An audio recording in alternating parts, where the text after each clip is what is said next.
साल 2011 में जब वैज्ञानिकों ने माइक्रोस्कोप कैमरा की मदद से मैमल्स में हो रहे फीमेल कंसेप्शन की प्रोसेस को रिकॉर्ड किया, तब उन्हें कुछ हैरान कर देने वाली तस्वीरें मिली। उन्होंने देखा कि जैसे ही मेल स्पर्म पहली बार ओवम के कांटेक्ट में आता है, तुरंत ही एक स्पार्क या फ्लैश ऑफ लाइट जनरेट होती है। बाद में वैज्ञानिकों ने ऐसे ही लाइट के स्पार्क को चूहे, बंदर और भैंस जैसी कई प्रजातियों में हो रहे कंसेप्शन के दौरान भी देखा। इस डिस्कवरी को कई साइंटिस्ट, फिलोसोफर्स और रिलीजियनिस्ट ने सोल के बॉडी में एंटर होने के एविडेंस के तौर पे इंटरप्रेट किया। और साल 2025 में रिनाउंड अमेरिकन एनेस्थेसियोलॉजिस्ट डॉक्टर स्टॉट हैमरॉफ ने 7 ब्रेन डेड पेशेंट्स पे की एक ब्रेक थ्रू स्टडी को रिवील किया। इन पेशेंट्स की ब्रेन एक्टिविटीज को ईईजी मशीन से मॉनिटर करते समय जब उनके बॉडीज में लाइफ के कोई भी सिम्टम्स नहीं थे, तब उन्होंने ऑब्जर्व किया कि at one point of time brain में एनर्जी का स्पाइक आता है। कई एक्सपर्ट्स कहने लगे कि ये एनर्जी स्पाइक आत्मा का बॉडी को छोड़ने का एविडेंस है। आज के इस वीडियो में हम सोल के इन अपेरेंट प्रूफ्स की साइंस और स्क्रिप्चर्स की दृष्टि से वैलिडिटी चेक करेंगे। फर्स्ट स्टोरी है एग फर्टिलाइजेशन के टाइम चमकती रोशनी की। तो ये डिस्कवरी अमेरिका की नॉर्थ वेस्टर्न यूनिवर्सिटी की प्रोफेसर टेरेसा वुड्रूप की टीम ने की थी। उन्होंने फ्लोरोसेंट माइक्रोस्कोपी जैसी हाईली सेंसिटिव इमेजिंग टेक्नोलॉजी इस्तेमाल करके ओवम एक्टिवेशन की प्रोसेस का वीडियो रिकॉर्ड किया। उन्होंने देखा कि जब स्पर्म ओवम को फर्टिलाइज करता है, तब ओवम के अराउंड ब्रीफ पीरियड के लिए रोशनी चमकती है। ऐसा होने का एग्जैक्ट रीजन उन्होंने 2016 में एक रिसर्च पेपर में पब्लिश किया।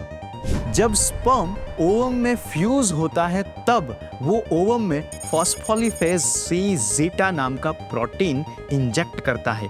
ये प्रोटीन ओवम में इंटरसेल्यूलर कैल्शियम लेवल्स को रैपिडली बढ़ा देता है और ओवम एक्टिवेशन की प्रोसेस को चालू कर देता है। ये कैल्शियम वेव ओवम के सरफेस के नीचे मौजूद बिलियंस ऑफ जिंक आयंस को एक्स्ट्रा सेल्यूलर स्पेस में इजेक्ट कर देती है। इस प्रोसेस को जिंक स्पार्क भी कहा जाता है, क्योंकि जब जिंक आयंस ओवम सरफेस के बाहर इजेक्ट होते हैं, तब ओवम के अराउंड विजुअली कैप्चर किया जा सके वैसा लाइट का स्पार्क होता है। इस जिंक स्पार्क की इंटेंसिटी और timing ovum to ovum vary करती है।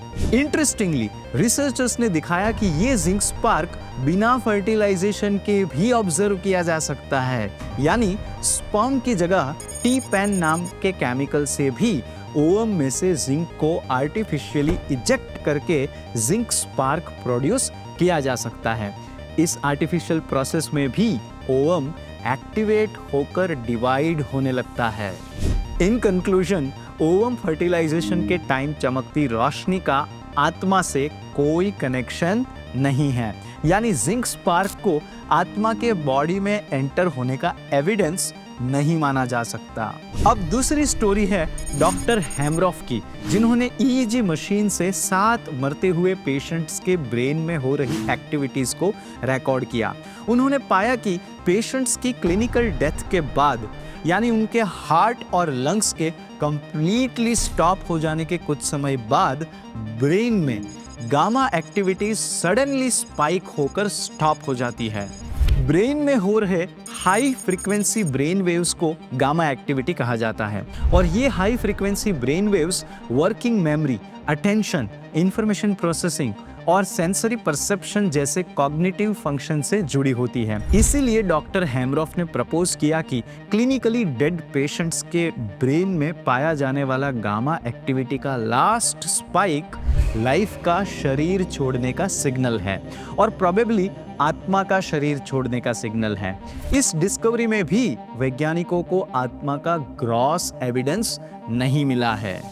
तो इन दोनों डिस्कवरी से एक बात क्लियर है कि ये आत्मा के ग्रॉस एविडेंसेस नहीं हैं, लेकिन इसका मतलब ये भी नहीं हुआ कि आत्मा एग्जिस्ट नहीं करती, क्योंकि अगर हम इस बात पे गौर करें कि आत्मा क्या है और आत्मा के कैरेक्टरिस्टिक्स क्या है, तो ये बात आसानी से समझ सकते हैं कि मॉडर्न साइंस कितना भी एडवांस हो जाए, वो अपने साइंटिफिक टूल्स से आत्मा को कभी भी डिटेक्ट नहीं कर सकता, क्योंकि आत्मा एक नॉन फिजिकल एंटिटी है और मॉडर्न साइंटिफिक टूल्स सिर्फ 4 डायमेंशनल एग्जिस्टेंस तक ही सीमित है।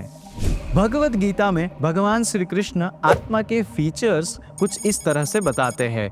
नैनम छिन्दन्ति शस्त्राणि नैनम दहति पावकः न चैनम क्लेद्यन्ति आपो न शोषयति मारुतः।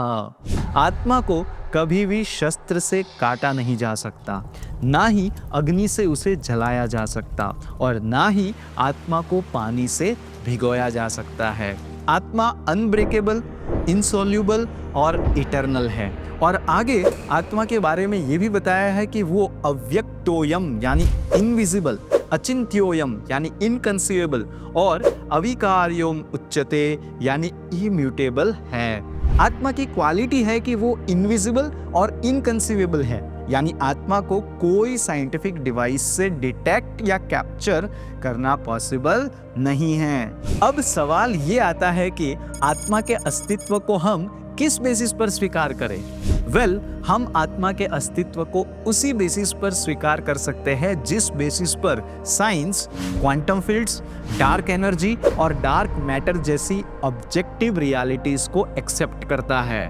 मॉडर्न साइंस के पास इनमें से किसी भी चीज के डायरेक्ट एविडेंसेस अवेलेबल नहीं है, लेकिन इनके अस्तित्व को उनकी इफेक्ट्स की वजह से स्वीकारा जाता है। तो आत्मा के अस्तित्व को भी हम आत्मा की इफेक्ट की वजह से स्वीकार कर सकते हैं। कोई तो एनर्जी है जो इस जिंदा शरीर को जिंदा रखती है। मृत शरीर में वो हर चीज उपस्थित होती है जो जिंदा शरीर में होती है, लेकिन फिर भी जिंदा शरीर देखते देखते हमारी आंखों के सामने मृत हो जाता है। एक्सटर्नली कई कारण बताए जा सकते हैं, जैसे कि उनमें लंग्स स्टॉप हो गए हैं, हार्ट स्टॉप हो गया है या फिर ब्रेन स्टॉप हो गया है। और एक लेवल डीप जाकर यह भी बताया जा सकता है कि लंग्स में होने वाली केमिकल रिएक्शन स्टॉप हो गई है या फिर हार्ट को बीट करवाने वाला साइनो एट्रियल नोड काम करना बंद कर दिया है, इसलिए डेथ हो गई है। लेकिन एक और लेवल डीप जाकर पूछा जा सकता है कि लंग्स में केमिकल रिएक्शन क्यों स्टॉप हो गई है या हार्ट के साइनो एट्रियल नोड ने काम करना क्यों बंद कर दिया है। तो इन सवालों के जवाब कोई नहीं दे सकता। शायद कोई ये कह सकता है कि ये तो सिर्फ आर्ग्यूमेंट्स हैं, साइंटिफिक एविडेंसेस नहीं है। तो फिर नियर डेथ और आउट ऑफ बॉडी एक्सपीरियंसेस के हजारों रिकॉर्डेड केसेस का क्या? और डॉक्टर इयान स्टीवनसन और डॉक्टर जिम टकर जैसे रिनाउंड रिसर्चर्स द्वारा कलेक्ट किए गए 3000 से भी ज्यादा प्रूवन रीइंकार्नेशन के केसेस का क्या? अगर ये सब आत्मा की प्रेजेंस के साइंटिफिक एविडेंसेस नहीं है, तो फिर इन सो कॉल्ड वैज्ञानिकों को कौन से एविडेंसेस की जरूरत है? कमेंट बॉक्स में कमेंट करके बताइए कि क्या एविडेंस चाहिए। हम वो एविडेंस लाने के लिए तैयार हैं। Thank you very much. Hare Krishna.